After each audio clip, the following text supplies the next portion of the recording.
A vet explains the steps of spaying and neutering operations on animals in this Narima Ali report. To spay or neuter an animal simply means to surgically remove the reproductive organs of said animal to control the pet homelessness crisis.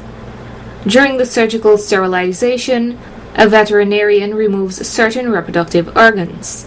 Prior to the neutering or spaying operation, several steps need to be carried out to prepare the animals for surgery.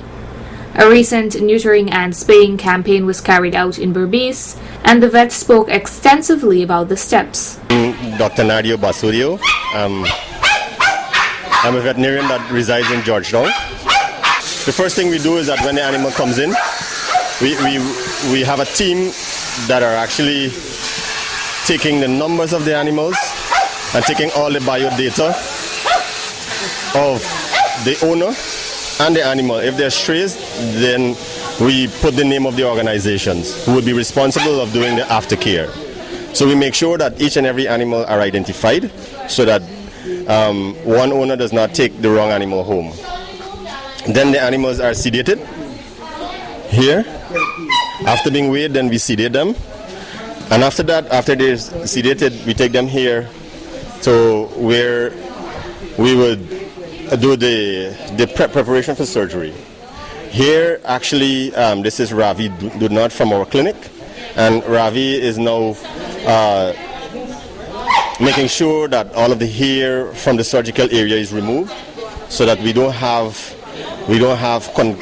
contamination or foreign bodies inside of those surgeries. So when they're finished, we actually have a proper surgery done.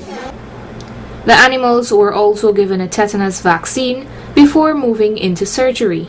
After that, we come here. This is the surgical area where we try to maintain it as sterile as possible. So we have technicians there washing our instruments, making sure that they're all sterile, and we maintain that this table is being properly cleaned so that we don't have contaminants. They have been on fasting for a little while, so by the time they get here, they're dehydrated, they have not taken enough of water. So first I have a free flow of surgery without hindrance. We get some fluids. So by the time the surgery is finished, they get about 100 ml or so.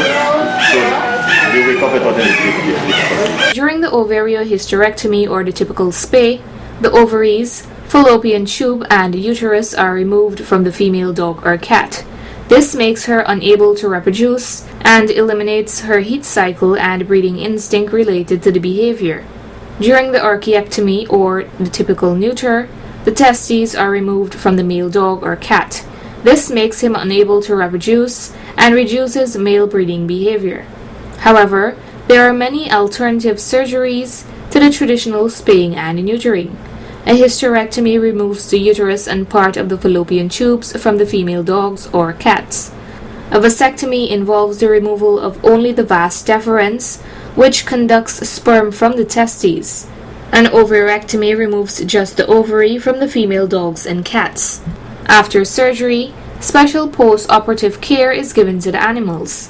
So this is the surgery area. After that, we move to the post-op area, where the animals, we ensure that these animals are tattooed, so that if another group comes in to do another campaign,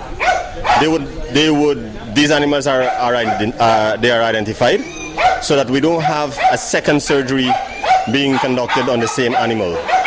Because if another surgeon goes in and they're going to look for organs that are not already that are already removed, so the animal would go through a second phase, which would even be worse, because the surgeon would be searching and searching. Before and after quite a while, then he would realize that these animals have already been spayed. So this is basically the procedure that we conducted here. Medical benefits for female animals include that the pets live longer and healthier lives. It prevents uterine infections and cancerous tumors.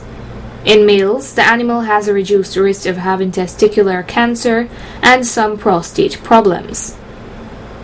Narima Ali, Channel 8 News.